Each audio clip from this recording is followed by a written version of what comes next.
el doctor Gustavo Tocha, grande del CIOP, va a presentar hoy la charla para estudiantes de física de la Universidad Nacional de La Plata. Así que adelante, Gustavo. Voy a poner el reloj para que no extenderme mucho. Como la charla va a ser distendida, en realidad a veces es difícil enfocar el target dado, digamos, que es para alumnos, y bueno, en general nosotros estamos acostumbrados a dar seminarios o clases, son dos extremos, ¿no? Dar Claro. seminarios o clases, y esto tiene que ser algo que vaya por la senda del centro, pero bueno, no sé si saldrá como creen. Bueno, entonces voy a compartir mi pantalla, ¿dónde está acá? Presentar ahora.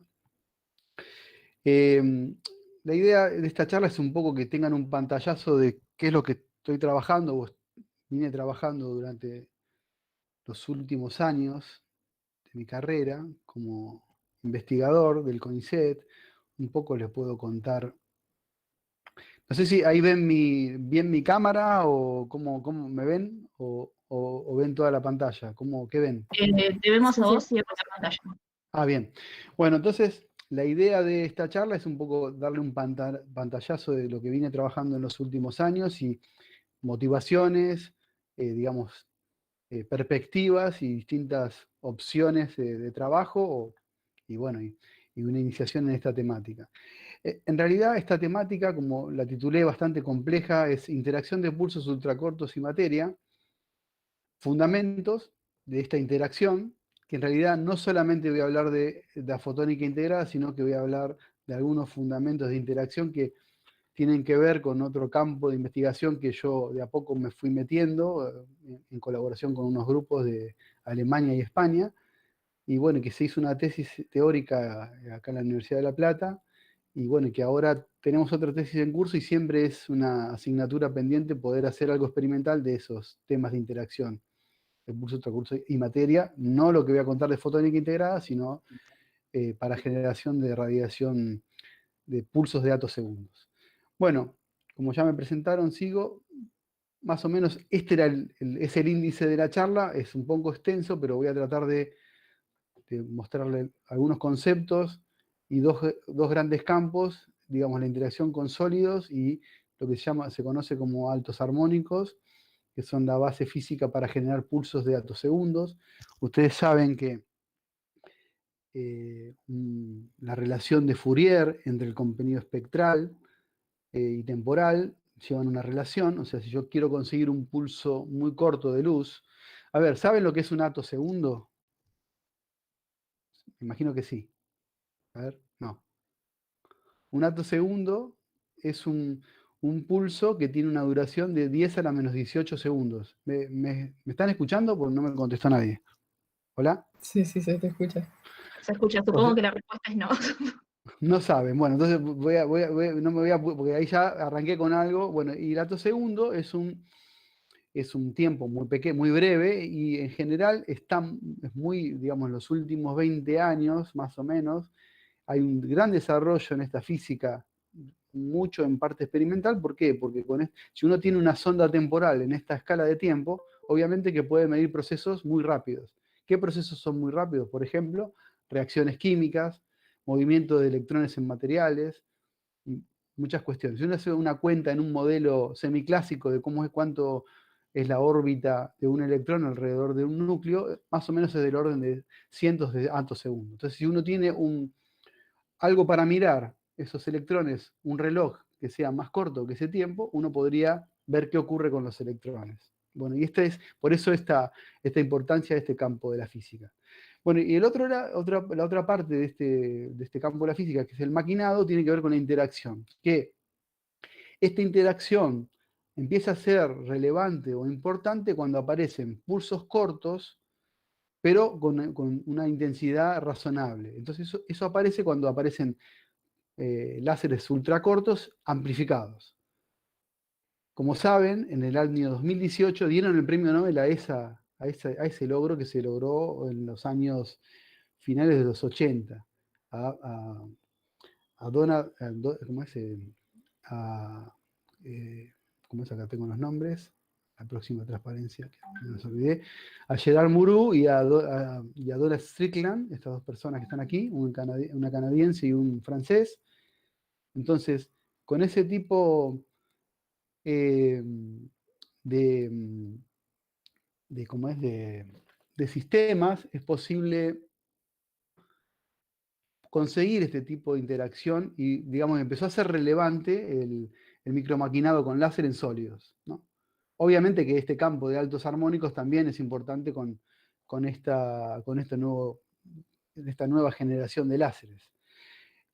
Tan importante fue este desarrollo de pulsos ultracorsos amplificados que le dio, digamos, la mención al Nobel, y como ustedes saben, hoy en día también hay una parte de la física que se llama la física de láseres ultra intensos, láseres que tienen potencias de 10 a la 15 watts por centímetro, 10 a la 15 watts, o sea, petawatts, y esos láseres son capaces de, en la interacción, poder conseguir protones y neutrones. O sea, hay una interacción que rompe la materia y se encuentra ese tipo de partículas en la interacción de materia con el láser. Bueno, esto es un poco esta parte, la motivación. Acá específicamente voy a lo que es la fotónica integrada, que tiene que ver con la manipulación y control de la luz en la escala micrométrica o submicrométrica. Ya hay un campo que está hasta últimos años también en la vanguardia, que es la nanofotónica, y ya tiene que ver con sistemas sublongitud de onda. Yo no sé si dije un montón de conceptos que, o sea, la longitud de onda de la radiación la conocen, ¿no? La radiación tiene una longitud de onda que en el visible va desde los 400 nanómetros hasta los 700 nanómetros, ¿no? Del azul al rojo. Entonces, cuando hablamos de fotónica integrada, en general estamos en dimensiones, en algunas de las dimensiones de la orden de la longitud de onda, y en los últimos tiempos en vanguardia está la nanofotónica, donde hay sistemas que logran confinar por debajo de dimensiones por debajo de la longitud de onda. Después, bueno, hay una parte de caracterización que históricamente el CIOP tiene como digamos, dentro de sus expertise.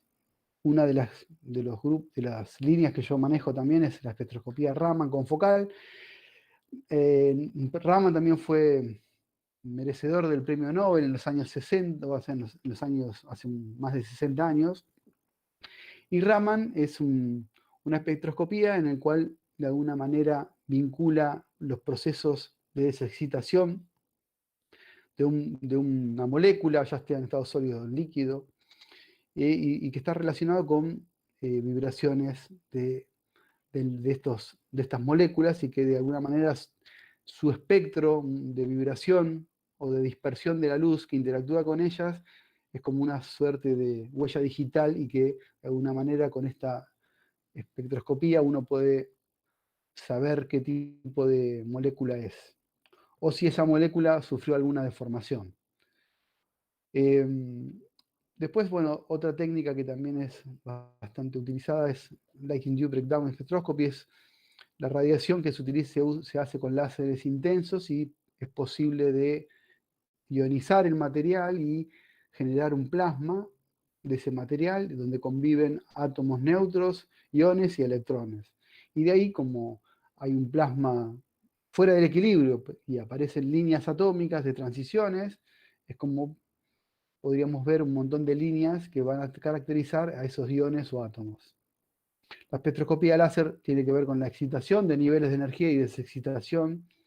En general, siempre por efecto Stokes hay un corrimiento, entonces aparece una radiación de emisión a baja energía. Y esto tiene que ver con acoplamiento de luz, lo que se llama en FIRE, es acoplamiento de luz en los sistemas de fotónica integrada, estas estructuras para guiar luz. Y modos oscuros tienen que ver otro tipo de acoplamiento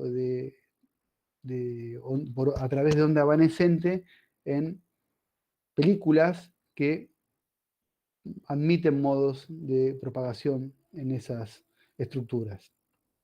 Después les voy a nombrar las líneas en particular que estamos desarrollando, que van a abarcar todos estos temas, algunos con mucho desarrollo, yo con menos.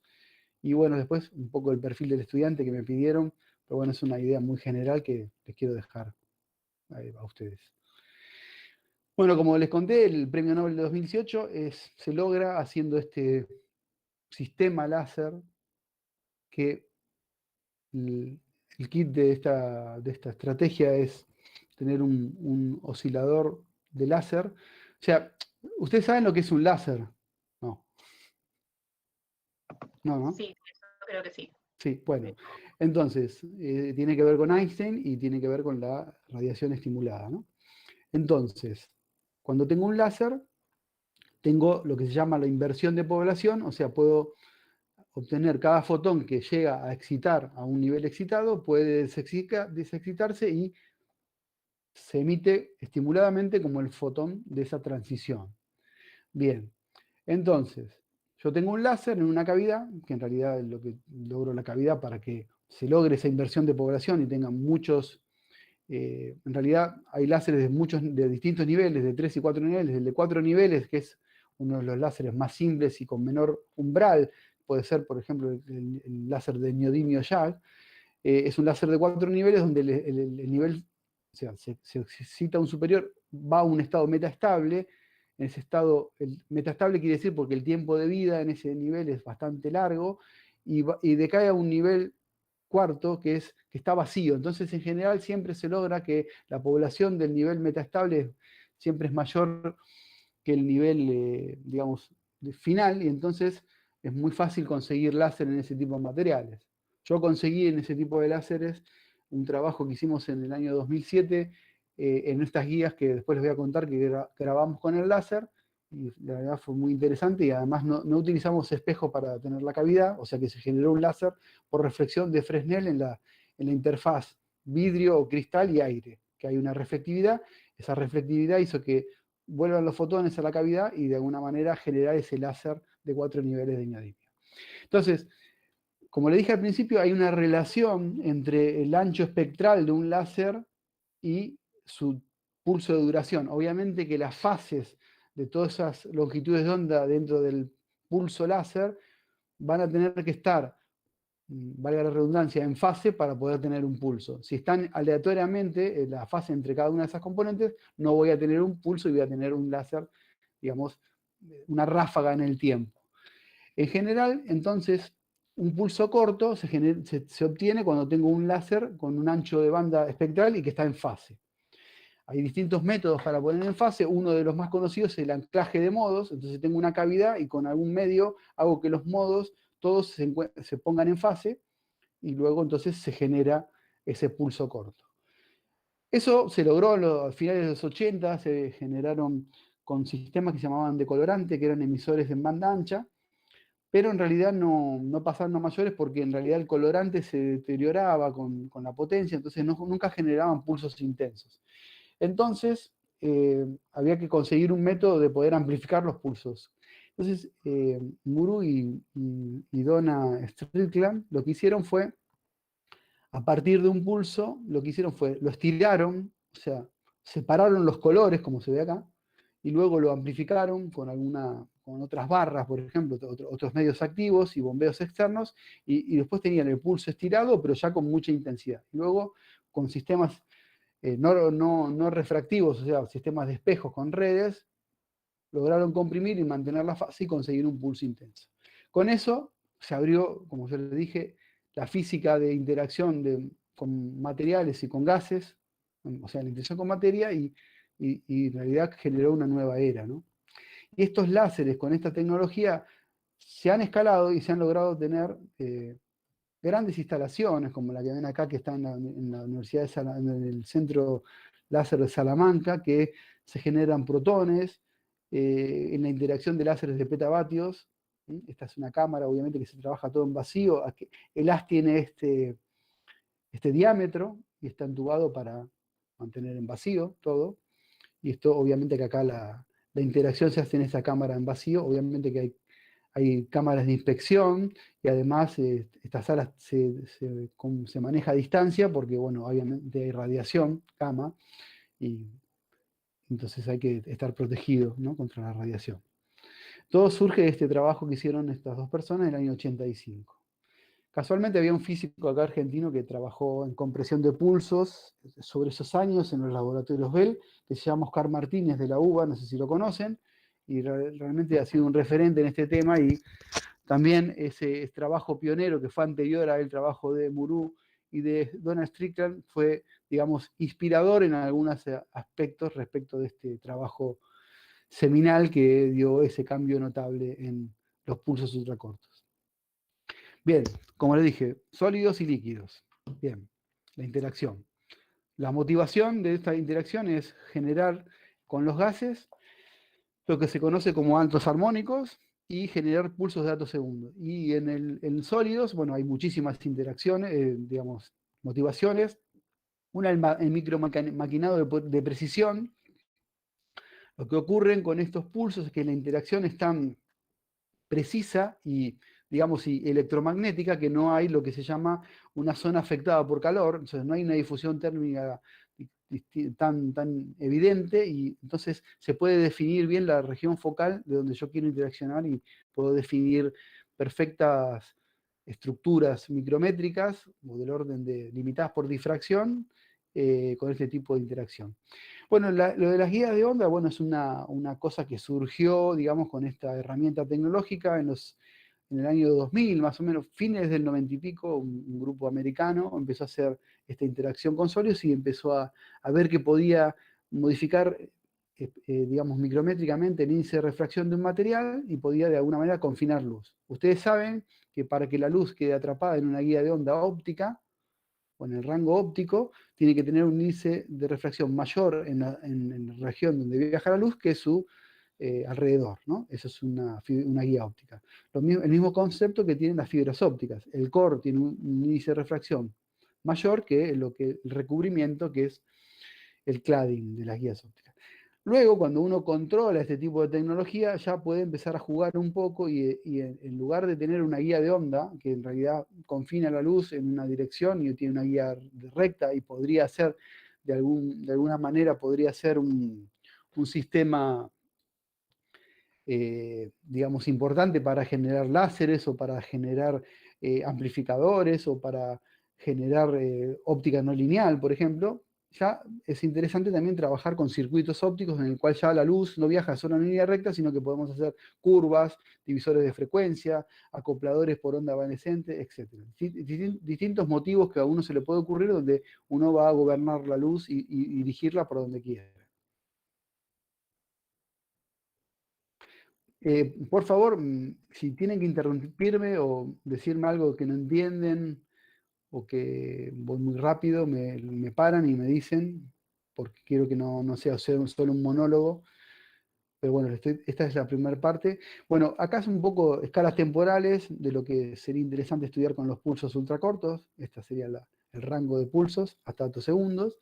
Y bueno, y aquí bien, ¿no? Lo que les dije, si usando una lámpara de flash ultracorto, uno puede, pero ultra corta no, ultra rápida, en este caso no necesitamos nanosegundo para ver, digo, femtosegundo para ver esto, vatosegundo, sino que con algún subnanosegundo podríamos ver esta foto. Digamos, uno puede ver si tiene la escala temporal adecuada en tu registro, puede medir, por ejemplo, la dinámica de electrones o dinámica molecular, reacciones químicas en este rango de tiempos. O sea, obviamente que lo que logró Murú está bien aquí, digamos, en los femtosegundos, los cientos de femtosegundos por aquí. Lo que, digamos, el desafío es ir a pulsos de algunos ciclos ópticos, o sea, en realidad vemos que la onda que está por dentro de la envolvente son apenas 2 ciclos ópticos, muy pequeños, o llegar aquí al pulso de atosegundo, ¿no? Que no hay casi ni un ciclo óptico. Bien, ¿qué pasa con la interacción? En general estudiamos con dieléctrico, vale lo mismo para metales, porque realmente el dieléctrico cuando interactúa con un pulso de tanta intensidad hay tantos fotones que en realidad lo convierte en metal rápidamente, porque en forma coherente se absorben todos los fotones y se genera como un continuo de frecuencias y rápidamente se ioniza. Entonces al ionizar, digamos, hay como dos regímenes según el parámetro de Keldysh y que tiene que ver directamente con la intensidad y con el gap de los materiales, pero el régimen para el parámetro de Keldysh mucho mayor que 1 es el régimen, digamos, de baja intensidad, que es el régimen de régimen multifotónico, en realidad cooperativamente se absorben fotones y se ioniza el material. Después, cuando ya el campo eléctrico es tan intenso que modifica el potencial del átomo, ya aparecen la ionización por túnel. Eso es lo que se utiliza cuando se quiere generar los saltos armónicos en gases o pulsos de atosegundos. En realidad necesitan ya estar en este régimen de intensidades, ¿no? Intensidades mayores que 10 a la 13 watts por centímetro cuadrado. Nosotros vamos a trabajar en régimen multifotónica para hacer las interacciones de materiales, y para hacer la aplicación con gases vamos a estar por arriba de 10 a la 13 watts por centímetro cuadrado. Bueno, estos son algunos ejemplos de cómo es el acabado de interacción con estos láseres. Fíjense que estos son orificios perfectos en rubí o en silicio, utilizando este tipo de láseres. Nada, esto es un poco la escala de los procesos que ocurren cuando interaccionan, y otra cosa importante es que en realidad es casi independientemente, como les dije, del gap de fotones, cuando estoy en ese régimen de tanta intensidad, que tengo tantos fotones que en realidad cooperativamente puedo cubrir el gap y ionizar el material. En principio, nosotros en las estructuras que hacemos para guiar luz de fotónica integrada, vamos a estar en este régimen de fluencias o de intensidades. Vamos a generar microexplosiones de Coulomb dentro del material. O sea, lo que va a ocurrir dentro del material es, va a haber una región ionizada y otra, o sea, se arrancan los electrones, se separan, y después entre los protones hay una explosión de Coulomb y genera una onda de choque que genera un daño permanente en el material. Y de alguna manera, a partir de todo ese mecanismo, que tampoco está bien conocido, tenemos un grupo alemán que está colaborando con nosotros y a partir de primeros principios está tratando de empezar a calcular alguna de estas modificaciones. Uno encuentra que hubo una modificación permanente en el material y hay un cambio de índice de refracción. Nosotros hicimos algunos estudios y estamos continuando haciendo estudios más específicos, explorando estas regiones, utilizando técnicas espectroscópicas, como por ejemplo las que les mencioné, que es la microscopía con focal Raman, que de alguna manera, si conozco la estructura cristalina de este material o digamos el espectro fonónico de vibraciones que tiene a una asciente de radiación de luz con cierta polarización, puedo de alguna manera ver si la celda unidad de ese cristal fue deformada en la región de interacción. Y eso hemos hecho algunos trabajos y ahora después les voy a comentar. Trabajos y simulación. Respecto a lo que es la interacción con gases, bueno, esto es un layout de un experimento sencillo. Tengo el pulso amplificado por encima de 10 a la 13, un jet de gas que se cruza en la zona focal. Aquí se emite la radiación, y esa radiación, que ahora después les voy a explicar a través de un modelo semiclásico cómo es que aparecen los armónicos, o digamos, radiación de distinta frecuencia que la que venía del láser original. Recuerden que el láser original, en general, como está basado en titanio zafiro, son láseres de banda ancha, centrado en 800 nanómetros, infrarrojo cercano. Bueno, se interacciona con el gas y a la salida, bueno, se pone una película de aluminio para cortar el haz de 800 nanómetros, se dispersa la radiación y se muestra y se ven cosas de este tipo. Acá está puesto en orden armónico, pero armónico quiere decir que en frecuencia es 11 veces la frecuencia del láser, 13 veces la frecuencia, 17 veces, 33 veces la frecuencia inicial que tenía el láser de 800 nanómetros. O HC sobre lambda pasado a frecuencia lo generó radiación mucho más energética, ¿no? Fotones más energéticos, más hacia la región UV, rayos X blandos. Digamos, el aspecto de estos espectros es de esta forma. Tienen una región que se llama plató. Solamente es posible generar radiación impar, y después aparece un decaimiento de esa radiación generada, y que, bueno, que se denomina cutoff, ¿no? O sea, hasta dónde llego con la radiación generada con esta interacción. Clásicamente este proceso se puede explicar con el modelo conocido de los tres pasos. Este modelo de los 3 pasos lo desarrolló Paul Corkum y otro físico alemán, Ferenc Krauss. Paul Corkum es canadiense. Es un modelo semiclásico, en general, en realidad esto se puede explicar como que cuánticamente, y un físico polaco que trabaja en el Instituto de Ciencia Fotónica Barcelona, Machen Levenstein, tiene un modelo que desarrolló sobre estas ciertas aproximaciones sobre este tipo de, de interacción. Este modelo semiclásico lo explica con las manos, qué es lo que ocurre. Este es el átomo, digamos, con los electrones en el potencial, digamos, ligados. Cuando aparece, esta es la energía de ionización, cuando aparece el láser es tan intenso que modifica el potencial y aparece esta barrera túnel y el electrón se puede escapar por túnel. ¿Sí? Y bueno, entonces queda como una partícula libre, pero el mismo láser también interactúa con él y lo hace volver al átomo inicial, y toda esa energía que gana de forma cinética cuando el láser lo está acelerando, cuando colisiona con el protón, esa radiación se emite en forma de números impares de H omega, H partido omega del fotón inicial que interaccionó con el gas noble. Bueno, estos son los espectros. Si utilizamos para excitar eh,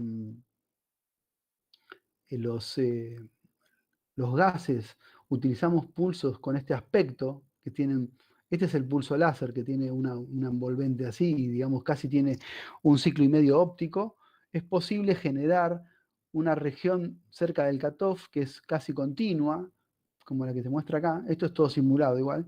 Y con esa radiación, con cierto control de fase de la radiación en este rango que es X sub E, es posible generar pulsos de atosegundos, como lo ven aquí. Esto está simulado, ¿no? Pero en realidad estos tipos de experimentos se hacen y se consiguen pulsos aislados creo que el récord está en 70 atosegundos. ¿Eh? Estos son pulsos aislados de atosegundos. Bueno, ahora entro en el mundo de la fotónica integrada, pero ya más a la aplicación y a algún estudio específico fundamental en desarrollar alguna técnica espectroscópica para evaluar cómo es la interacción.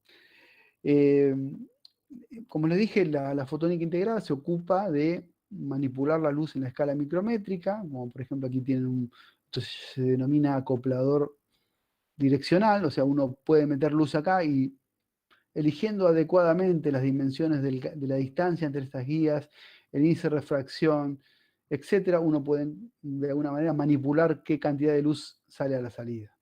Obviamente que esto se puede también manipular con alguna propiedad del material a través de algún control externo, ¿no? O sea, uno podría modificar externamente con algún efecto, ya sea Pockels o el que sea, modificar el índice de refracción de este gap y controlar la intensidad de luz en la salida. O podría, si lo hace de una vez pasivo, esto lo puede diseñar para que entre la luz aquí y salga todo por aquí, o que entre la luz aquí y que salga 50 y 50, y lo que usted quiere hacer.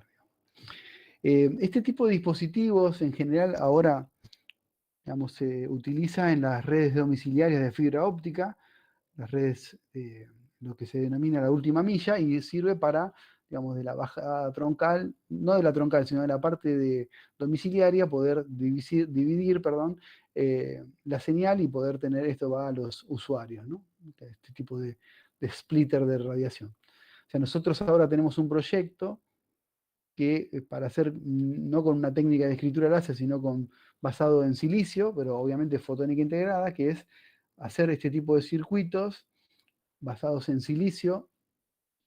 En realidad es un compuesto de silicio en la familia de silicio, que es el nitruro de silicio, que tiene un índice muy alto, sobre un buffer de dióxido de silicio, que tiene un índice muy bajo. Entonces tenemos un gran contraste de índice, entonces la luz va bien confinada, y eso hace que estos dispositivos puedan ser lo más compacto posible y poder desarrollar este tipo de dispositivos para comunicaciones ópticas. Obviamente esto no es un trabajo netamente técnico, porque de alguna manera uno quiere innovar en todo este tipo de diseños, entonces trata de buscar y de incorporar conceptos que se encuentran desarrollados en forma aislada e integrarlos en un concepto para hacer un desarrollo único, como en el caso que estamos desarrollando. Y en el caso de aquí de la derecha, lo que vemos es un sistema que se generó una guía. Esta es la guía que se grabó con el láser en un material que está dopado con herbio, y lo que se hace acá es generar un amplificador de herbio. O sea, se bombea y se genera emisión espontánea de herbio en este material. Bueno, después hay otro tipo de dispositivos que se pueden hacer, como por ejemplo este anillo resonador que se hizo en este compuesto. La respuesta de este anillo resonador es estas resonancias, y que se llaman, resonancia, la función de transferencia de este anillo es esta, la distancia de esto tiene que ver con las dimensiones del anillo, y esto se utiliza mucho para lo que se conoce como peine de frecuencias, o también se puede utilizar para un sensor que pueda, digamos, sensar en alguna parte de esta bien sensible de este decrecimiento, digamos, muy abrupto, en el cual si yo estoy sensando en esta parte, cualquier cambio que modifique el anillo, ya sea alguna parte del anillo, voy a ver claramente un cambio en la longitud de onda a la salida o en la intensidad de la salida. Esto es una fotografía de un sistema. Esto está grabado con tecnologías típicas de la microelectrónica, como la que se hace todo lo del silicio, ¿no? O sea, hay una película de arsenurio de azufre, y con técnicas litográficas se define este circuito, ¿no? Un bus de entrada y un anillo acoplado, y que a la salida genera este tipo de función de transferencia. Bueno, este es el sistema láser que tenemos en el CIOP para hacer, digamos, los estudios de grabado de circuitos ópticos o de guías ópticas, y también es un sistema CPA, es un sistema amplificado, como el que desarrolló Muru, obviamente que es comercial y tiene estas prestaciones. El sistema para mecanizar está con un sistema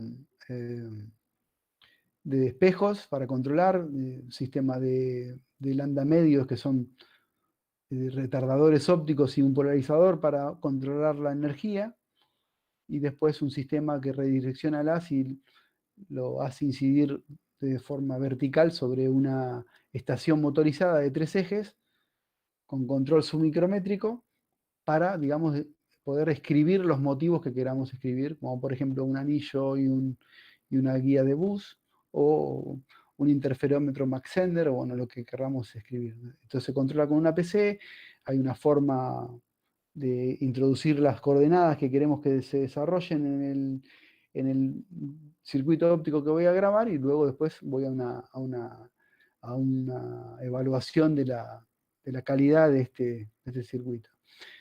Bueno, esta es la estación, se lo paso rápido. Bueno, nosotros, como les dije, vamos a usar energías de orden de microjulio, que son, vamos a hacer una microexplosión dentro, o sea que vamos a generar un daño permanente en el material, y a los alrededores de esa zona de interacción se genera este aumento de índice importante donde yo puedo confinar la luz.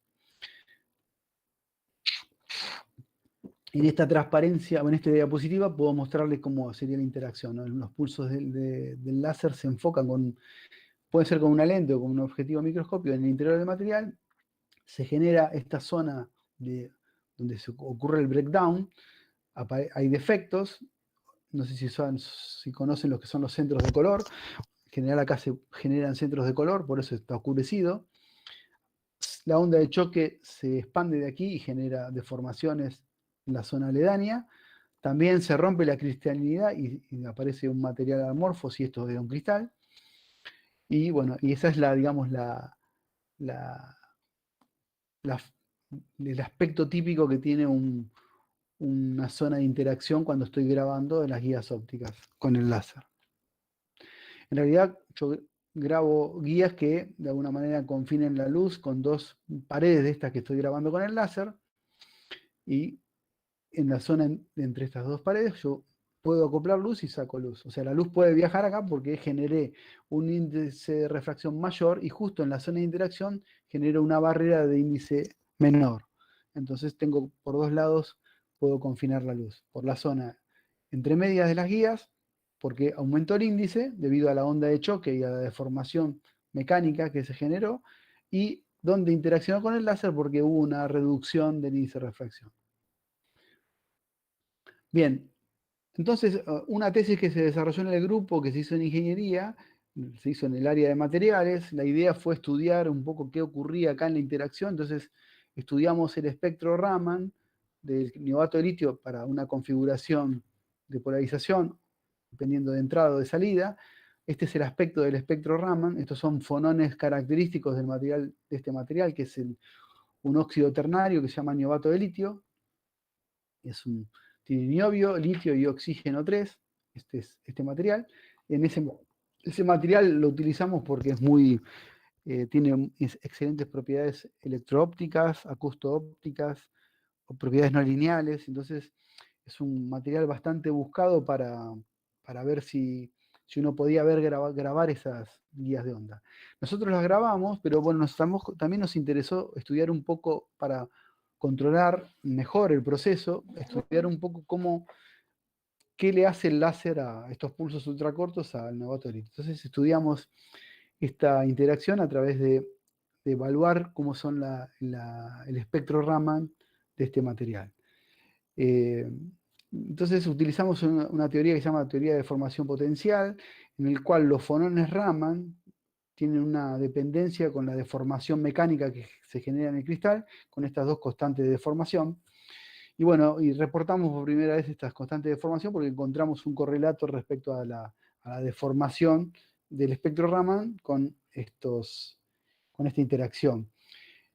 O sea, aquí lo pueden ver cómo es el modelito. El modelito supuso que había una expansión, bueno, y de alguna manera se pudo reproducir, digamos, el comportamiento, que creo que aquí tengo algunas, aquí tengo las simulaciones y acá tengo los datos experimentales de cómo esta es la zona de interacción, y si uno acopla la luz, genera esto es simulado y esto es lo que vemos experimentalmente.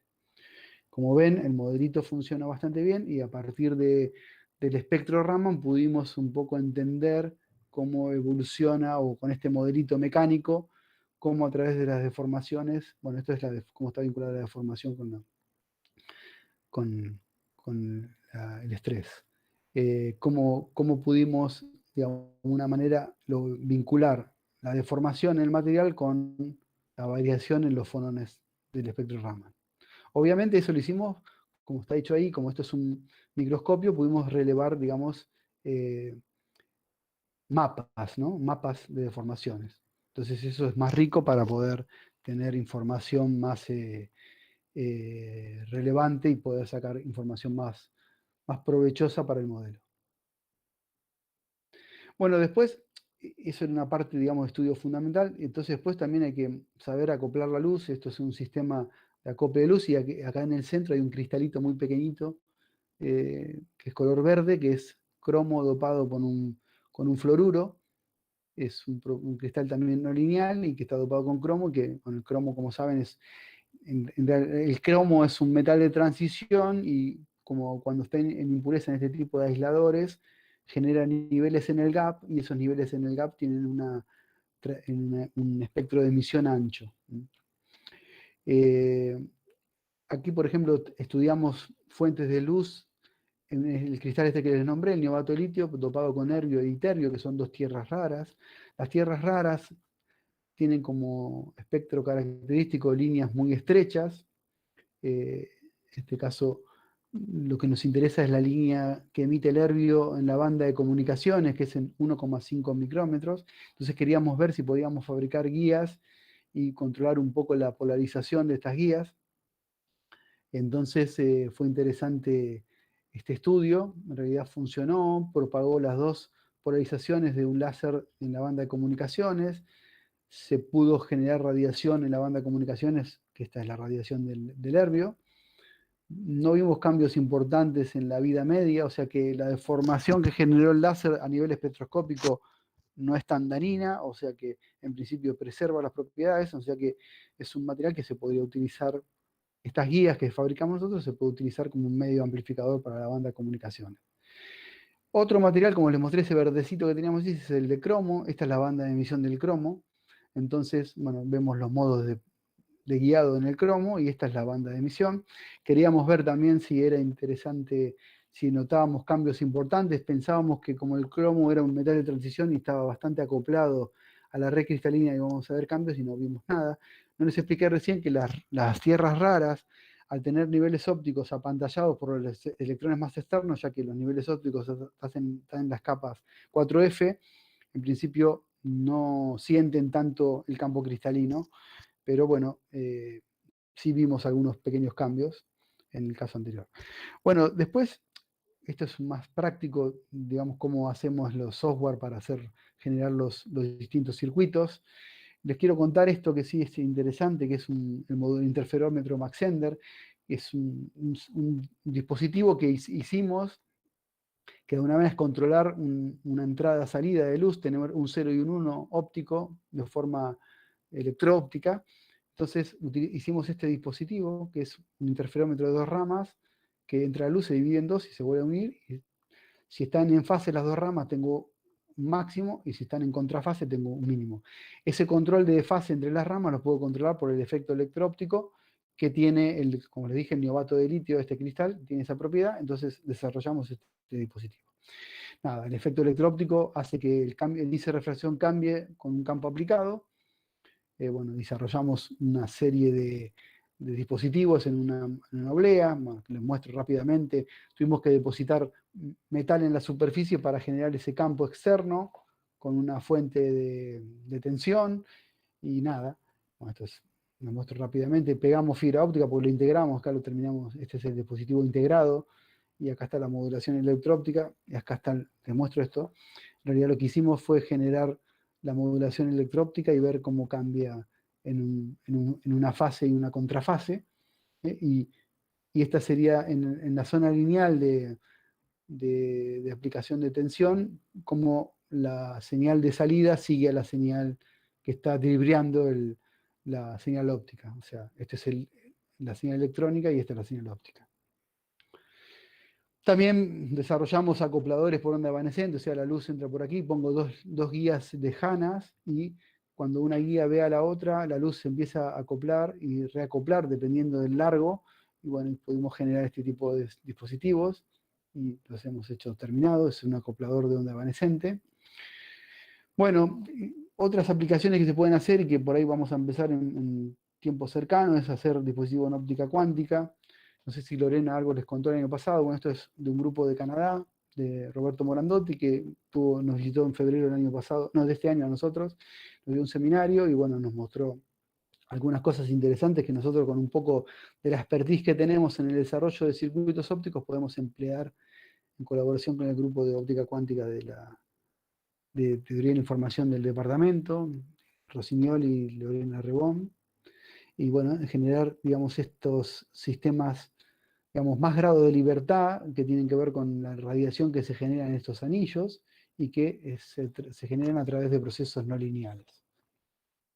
La idea es correlacionar estas fuentes, cada color con su color, para tener un sistema de comunicación, digamos, seguro a través de la comunicación cuántica. Este es el sistema que hicieron los canadienses y la idea es tratar de replicar con la tecnología que manejamos nosotros este tipo de dispositivos también.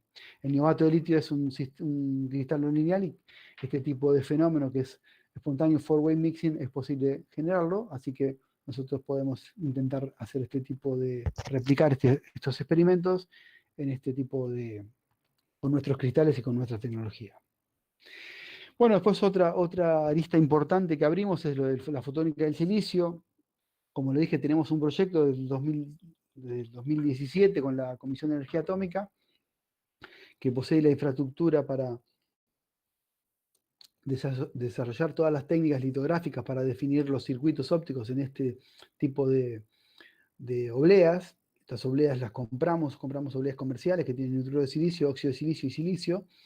Y de alguna manera esto es para hacer dispositivos y producción a gran escala. Obviamente que en el camino, en el diseño, hay muchas cosas innovativas de física que uno puede poner para mejorar la performance, poder integrar y ser más integrable el dispositivo, como fue en el caso del desarrollo que hicimos a través de un divisor de potencia, en realidad 1x2, en el cual combina un modulador interferométrico para dividir las ramas y después un splitter no curvado, sino a través, utilizando lo que se llama la teoría del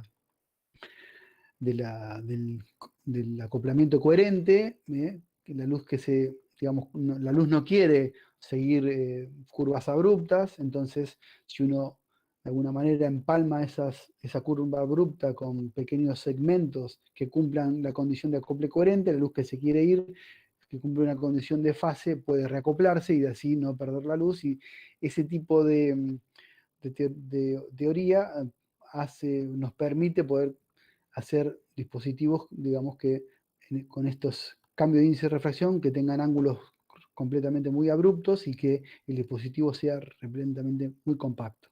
Que eso, digamos, no existe, y utilizando estas dos teorías, la parte de un modulador interferométrico multimodo y la teoría de complemento coherente para curvar esto con ángulos mayores. En general los ángulos que permite la luz son del orden de 1 o 2 grados, y aquí hemos alcanzado ángulos mucho más grandes. Este es el splitter, digamos, fabricado por nosotros. No sé si en la máscara es un divisor 1x8, creo que es directamente una foto de uno que fabricamos. Acá están los MMI, los multimode interferometer, y los divisores por acoplamiento coherente. Esto es un divisor 1x8. En general, en las redes de fibra óptica se utilizan de 1x16, 1x32 y 1x64. La idea es poder manejar toda esta tecnología e imponer este nuevo diseño que no existe en el mundo, digamos. Bueno, después también me habían dicho de que les cuente un poco un trabajo final. Bueno, el último trabajo final que se hizo en el grupo lo hizo Paula Pagano, y ella lo que analizó, en realidad tuvo dos partes el trabajo. Estudió lo que es un anillo resonador integrado. En realidad había una parte de simulaciones que era muy importante porque queríamos hacer un anillo relativamente grande de radio. ¿Grande respecto de qué? Bueno, grande de microanillos, con radio de micrómetros. Esto tenía 2,5 milímetros de diámetro, de radio. O sea, 5 milímetros de diámetro. Entonces, el primer desafío que tenía era poder simular estos anillos, es decir, un diseño de este anillo. ¿Por qué tenía un problema? Porque los programas de cálculo en general no soportan, digamos, la retrodispersión, digamos, la retropropagación de la luz requiere mucha memoria y tiempo, entonces en principio no se puede realizar con los programas disponibles que tenemos nosotros, comerciales, ¿no? Este tipo de cálculo. Entonces, ella en general lo que hizo fue, planteamos una idea de hacer esto como si fuera separar el problema en varias partes, separar como que la luz se acopla aquí y luego viaja de aquí para aquí, y obviamente que como esto es simétrico se reacopla de la misma manera. Entonces pasamos el problema de retropropagación en propagación hacia adelante, y eso son problemas mucho más, menos pesados, y es posible calcularlo. Entonces este será el aspecto de lo que es la función de transferencia de este anillo, o sea, lo que esto es el rango espectral gris, los phi spectral range, y el ancho media altura, que va a tener que ver con las pérdidas que tiene el anillo. Obviamente acá en la simulación sale todo lindo y todo parece perfecto, pero después cuando vamos a la parte experimental ahí aparecen problemas, y ahí es donde se aprende mucho. Bueno, en la parte de simulación, como todo, siempre simulaciones, funciona bien. Entonces se separó el problema y se hizo con Beam Propagation Method, o sea, se acopló la luz y se pone un monitor acá y se observa cuánta luz se acopla. Obviamente, teniendo en cuenta cómo ese índice de refracción que nosotros modificamos con el láser y que ya conocemos de hace más de 10 años, sabiendo la función, pero justo otro miembro del grupo hizo un trabajo específico para tener una función bastante bien lograda de cómo es ese índice de refracción. Y después, bueno, jugando un poco con el gap y midiendo cuánta luz hay acá, obviamente después lo que se hace es, se propaga la luz por este otro medio círculo, nada, y después se reacopla la luz porque el problema es simétrico. Bueno, lo importante después, a la derecha acá mostramos, digamos, la propagación de luz visible, que obviamente es una luz multimodo porque el diseño estaba hecho para que sea monomodo en la banda de comunicaciones, y eso estaba bien. Entonces después empezamos a estudiar qué pasaba cuando queríamos ver, digamos, qué filtraba, digamos, queríamos ver el spectral range. Y en realidad no veíamos nada, vimos esta línea toda aquí ruidosa, no pudimos ver ninguna de estas curvas interesantes. Estas son todas simuladas y claramente tenemos un sistema que tiene muchas pérdidas. Fíjense que aquí a la derecha las simulaciones acompañan con las pérdidas. Estamos hablando de pérdidas por encima de 6 dB, ¿no? 10 dB. O sea, 19 dB es esta plana. O sea, estamos entre 6 y 6 dB más o menos la pérdida que tiene esto. Entonces, de alguna manera, nuestro anillo que fabricamos fue muy ruidoso y lo que esperamos es que próximamente, con un proceso de recocido, que es otro de los temas que también está haciendo el grupo, se pueda, digamos, mejorar las pérdidas. Ya tenemos un método que mejora con un recocido controlado de la guía, o sea, recocido es el calentamiento a un horno a ciertas temperaturas, y con ese calentamiento pensamos recuperar unos 10 dB, o sea que en principio podríamos estar en cualquiera de estas curvas que está por aquí.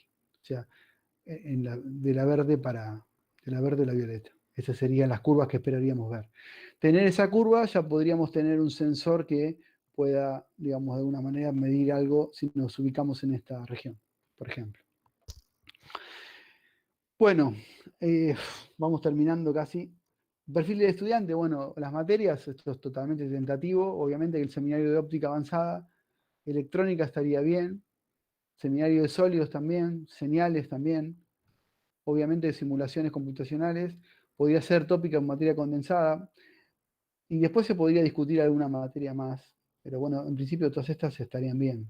Después podríamos, que si a alguien le gusta hacer la parte de datos segundos, podría hacer cosas de algo de mecánica cuántica para tener un poco más de formación en ese campo. Posibilidad de trabajo de diploma, y sí, hay posibilidades. Obviamente que hay muchas líneas. Tenemos vínculos fuertes con el Max Born de Berlín y con el Centro de Láser de Salamanca. Aquí en Berlín, casualmente yo estuve el año pasado y lo que estamos trabajando es en generar pulsos de pocos ciclos ópticos para ser buenas fuentes de excitación para generar atosegundos, o sea, la parte de armónicos. Armónicos y pulsos de atosegundos. En Salamanca pedimos un proyecto que no salió y que en principio era para estudiar plasmas generados, no la parte nuclear, sino la parte nuclear se podría hacer en colaboración con ellos, pero sería la parte óptica de los plasmas, o sea, tratar de ver y caracterizar el plasma a partir del espectro atómico que tenga. Después, bueno, de fotónica integrada, lo que estamos haciendo ahora es cosas de silicio, vamos a hacer sensores, también se pueden hacer fuentes de fotones, eso también es otro de los temas que andan dando vuelta.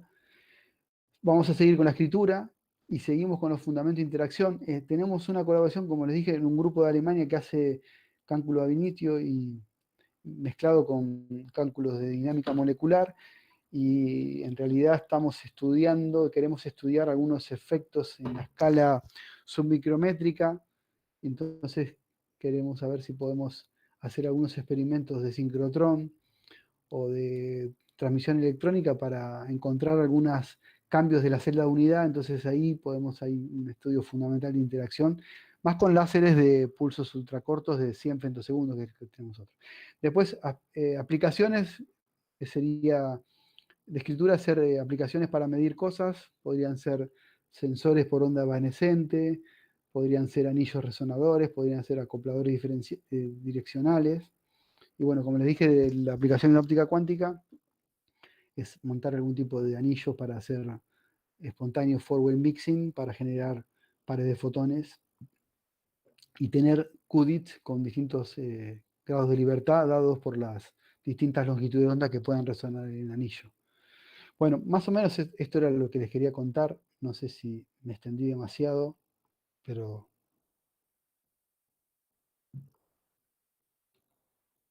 ¿O se durmieron? No me podía silenciar. No, estuvo muy bien, gracias, Gustavo.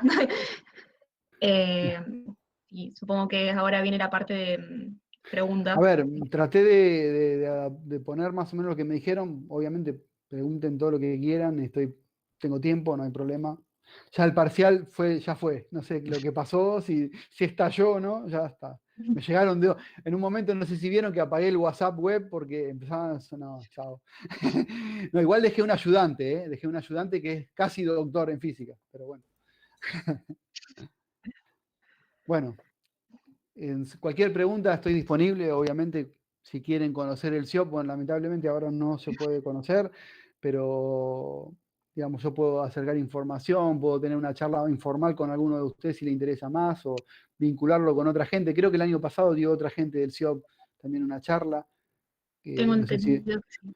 no sé si fue Dafne Amaya y Pablo Babeliuk, dieron una charla, o sea que, bueno, sí, obviamente que los correos de ellos lo tienen, pero bueno, eso si quieren también puedo vincular con otra gente, o bueno, me pueden preguntar otras cosas o otros campos. eh. Nada. Ahora también, no les comenté, también adquirimos un microscopio de reflexión total interna que sirve para, justo con el tema COVID, nosotros no les conté eso, pero bueno, ya porque eh, la formación nuestra en general es espectroscopía, ¿no? De láseres. Entonces, bueno, cuando surgió lo del COVID, empezamos a hacer algunas pruebas sobre finales de marzo, con un grupo de virólogos y químicos del Cibión de Buenos Aires, de la UBA, y bueno, hicimos algunas pruebas para ver si podíamos detectar límites muy pequeños de concentraciones de un marcador, que es un colorante, una molécula colorante muy conocida por los físicos que se llama rodamina, 6G. Entonces, de alguna manera, eso le íbamos a poder tener la secuencia del del ARN ¿cómo es? Del COVID-19, SARS-CoV, y de alguna manera pegarle esa molécula. Y bueno, hicimos algunas pruebas, y bueno, llegamos a la conclusión de que era muy difícil medir por debajo de pico molar, que era más o menos lo que podíamos ver con la óptica macro. Entonces decidimos que íbamos a medir con superficial por onda evanescente y utilizando un contador de fotones para poder detectar. Igual también eso se complica, pero bueno, justo en ese interín hay un sistema nacional de microscopía acá en Argentina que apoya a los grupos. Como nosotros tenemos el microscopio Raman, había una posibilidad de pedir un instrumento, pedimos un microscopio por onda evanescente, por reflexión total por onda evanescente, y nos lo dieron. Así que tenemos un microscopio por onda evanescente que abre el panorama para medir otras cosas, ¿no? No solamente COVID, sino explorar, digamos, muy superficial, y además tiene un detector con un contador de fotones para medir, que esto lo hace altamente sensible. Y bueno, se pueden explorar otro tipo de cosas. Nada, eso nada más. O pregunten. Sí, yo justo te iba a preguntar algo relacionado, no justamente el COVID, pero digo, siendo que se puede producir tantos circuitos, supongo que que trabajan con varios grupos, porque en un momento también mencionaste la producción más, no me acuerdo la palabra que usaste, si fuera en masa o más... Más masiva, sí, en masa, en más volumen, sí, en volumen, sí. Bueno, ¿eso sería para utilizar entre universidades, o no, más privado? excelente pregunta. A ver, lo que pasa es que eso da para otro. A ver, en realidad nosotros hacemos investigación aplicada con alguna parte básica y con alguna parte de desarrollo. En general, es muy difícil que un grupo de investigación tenga la capacidad de infraestructura para hacer un desarrollo tipo empresa. Pero bueno, ese proyecto que yo les mostré ahí, uno de los que tenemos para desarrollar el divisor para fibra óptica, el splitter, digamos, que se usa en las redes de fibra óptica, usan eso en los palos para pasarle a un vecino, digamos, del cable de fibra de los pelos, saca 16 pelos para otras casas. Ese sistema, en realidad, digamos, nosotros vamos a hacer un prototipo, y en realidad no solo vamos a hacer el prototipo, vamos a ver si podemos hacer como una fase que se llama técnicamente producción piloto. O sea, vamos a tener a punto un sistema para, digamos, ensamblar esos sistemas, y que de alguna manera, si después, en realidad de esos sistemas se van a necesitar millones. No hay ninguna empresa acá en Argentina que lo haga. Entonces, en principio, nosotros tampoco podemos producir millones. Podemos hacer un año alguna producción de miles, cientos de miles, no sé, ya me parece, me asusta un poco, pero bueno, vamos a dejar preparado todo el sistema, todo automatizado, porque en realidad nosotros cuando les mostré esos dispositivos que estaban cerraditos, los hicimos en forma manual, o sea, se pegó la fibra, teníamos o sea, todo artesanal, eso no tiene ningún sentido plantearlo para un desarrollo y una cosa comercial. Entonces ahora hace un mes compramos un motor de 6 ejes para automatizar todo, por visión artificial, imagínate que vos tenés que poner en ese dispositivo que tiene un par de milímetros una fibra óptica a la entrada y 16 a la salida. Y obvio, si lo tuviera que hacer yo, estoy 3 horas o 5 horas, me muero y eso no tiene ninguna viabilidad comercial. Entonces lo que se hace un procedimiento para hacerlo todo automático. O sea que metas ya, ya está, sale y se pega, ¿no? Y después, imagínense que después aparece una jeringa o algo que pega todo el sistema y lo congela ahí y pasa a otro, y así. O sea, nosotros con el proyecto, aunque solamente estamos obligados a llegar al prototipo, vamos a avanzar como una fase producción piloto, o sea, dejando a punto, digamos, esa fase de producción que tecnológicamente tiene unos desafíos, no tanto de física, ¿no? Porque de física ya pasaron, ¿no? Tiene más desarrollos de ingeniería, pero digamos que son re importantes y nosotros en el grupo tenemos chicos de ingeniería, por eso esta parte la hacen los chicos los ingenieros. Están haciendo doctorado o trabajos finales de ingeniería en control que en realidad son bastante, digamos, importantes y súper interesantes, digamos, más que nada. Les aclaro, no tiene mucha física esa parte, pero desde el punto de vista de ingeniería es impresionante. Hay una parte de física, si lo querés ver, cuando visión artificial utiliza procesamiento de imágenes. Bueno, no es física, pero bueno, es, digamos, ciencia de mejorar un algoritmo para que tenga un mejor reconocimiento de un patrón que vos vas a ver con una cámara de alta definición para poder ver si el alineamiento está perfecto o no. Bueno, nada. O sea, desarrollo de algoritmos en todo caso. Sí. No sé si iba por ahí la pregunta, ¿no? O sea, Sí, sí, iba por ahí. Entonces, veo que en el grupo se puede abordar la temática en diferentes, claro. digamos, puntos. Se puede ver de la parte más ingenieril, se puede ver también de la parte de simulaciones, experimental, o sea, hay como, es Sí, variado. sí, sí. Bueno, y la tesis esa que yo le conté de generación de armónicos fue teórica. Obviamente nos costó bastante porque yo no tengo formación teórica ni mucho menos, pero bueno, nos ayudó un grupo español que son teóricos, pero se salió y se publicaron artículos. A veces decís, bueno, no es un grupo teórico, pero hicimos una tesis teórica. Y la verdad que fue buena la tesis. En uno de los trabajos firma ese investigador polaco que les comenté, o sea, fue colaborador nuestro, un investigador polaco que es el más citado de toda España y que trabaja en ese tema y es teórico de toda la vida. O sea que, digamos, tampoco tan mal, estuvimos a la altura, digamos, ¿no? Obvio, no me anima, o sea, no sé si volvería a hacerlo, pero la verdad costó bastante porque en realidad eh, estuvo buena la tesis porque uno planteó, digamos, se imaginó experimentos para esas simulaciones. Entonces estaba más interesante. Pero bueno, no teníamos el background teórico, ¿no? Pero sí, más que nada porque utilizan programas muy, o sea, en realidad usamos el programa de ellos que estaba hecho en Fortran, bueno, lo corrimos, otro programa que nos dieron en matemática, pero bueno, no desarrollamos nosotros códigos. En realidad eso también lleva mucho tiempo y tenés que estar formado para hacer eso y lleva tiempo. ¿Pero eso les interesaría? O sea, No lo sé, incorporar. digamos, a ver, hablando, ese punto todavía está stand-by, ponele que no me interesaría tanto, pero por ejemplo, en la parte de dinámica molecular que les conté, los modelos estos ab initio más dinámica molecular, para entender qué pasa cuando el láser hace la explosión de Coulomb y a ver qué ocurre ahí en las celdas cercanas, todo eso, sí nos interesa, porque el grupo alemán, tenemos un grupo alemán que lo puede formar, eso, ahí sí nos interesa, porque ahí sería interesante, digamos que esa expertise quede aquí, porque digamos podríamos avanzar más, sí, eso sí nos interesa. Genial. No sé si alguno tiene alguna pregunta. Eh, Cualquier pregunta, ¿eh?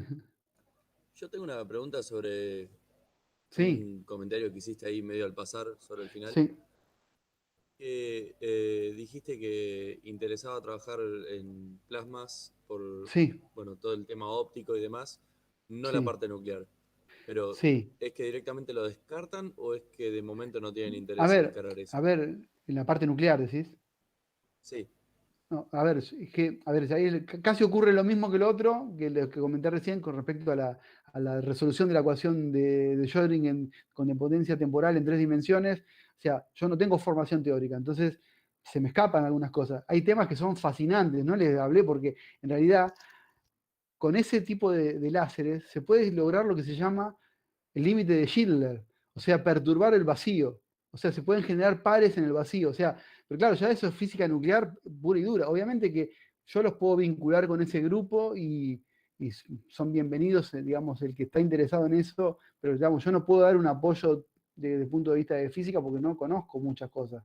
Me interesaría participar, pero claro, no puedo abarcar todo. Pero sí, a alguno le interesa ese tipo de física, yo los puedo vincular y digamos, se puede lograr física, digamos, creo que ya ellos lograron ver alguna perturbación, o sea, quieren o por lo menos postularon que pudieron ver algo de polarización del vacío con este tipo de interacción. Pero bueno, no desconozco muchas cosas, ¿eh? Pero sé que algo hicieron de eso. O sea, estamos hablando de física, digamos intensidades, o sea, el límite de Schindler está 10 a la 26 watts por centímetro cuadrado. Ellos creo que ahora están a la 22. Ya con la 22 puedes ver cambios en la polarización del vacío. Pero bueno, ellos van a escalar el problema, ¿no? O sea, van a llegar a la 26. O sea, no se descarta, digamos, desde el punto de vista, el grupo no, el centro ese se dedica a física nuclear. En realidad, todos los proyectos son de física nuclear. Pero claro, nosotros en algún punto, como hay espectroscopía de plasmas, uno podría, digamos, aportar su expertise y tener una colaboración. Obvio, uno se podría convertir en hacer un doctorado, sí, obviamente que sí, pero obviamente tiene que ser en conjunto porque nosotros de aquí no podemos, digamos, apoyar demasiado algunas cosas. O sea, no tenemos background. Ah, O sea, ok, no, ok. o sea, lo descarto desde la expertise de nuestro lado.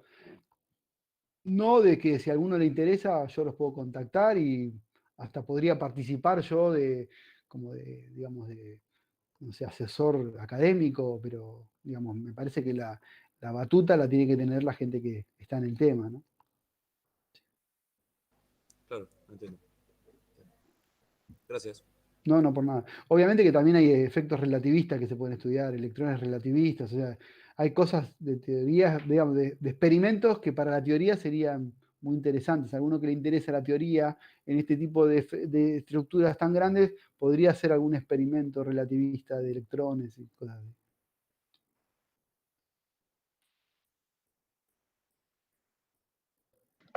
Bueno, genial. ¿Alguna otra pregunta? También las puede mandar por escrito.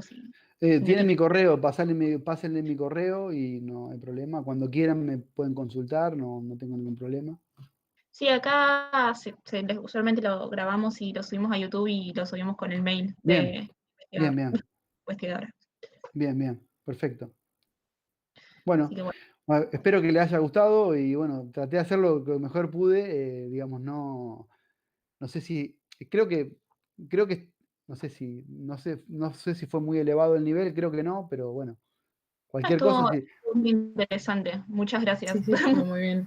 cualquier cosa que tengan dudas o quieren andar más, yo le puedo pasar información o bueno, lo que quieran.